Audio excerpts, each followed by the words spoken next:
মাটির ঘর স্বরচিত কবিতায় সাজিনুর রহমান।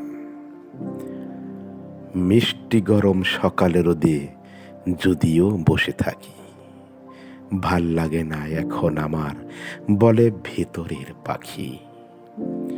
তোমরা কি সব বলতে পারো কেন এমন লাগে? আনন্দ আর হাসি আমার নাই মনের বাগে। যেজন আমার প্রিয় মানুষ চলে গেছে দূরে, বুকের ভেতর হাহাকার আমার, কষ্ট গগন জুড়ে। এখন তোমরা গল্প গুজব আর হইচই মেতে থাকো। কোথায় আমি কেমন আছি তার খবর কি কেউ রাখো? এখন আর পাবে না আমায় তোমাদের মিলন মেলায়। এই তো আছি যাচ্ছি ভেসে সদা নিত্য বিরহ ভেলায়।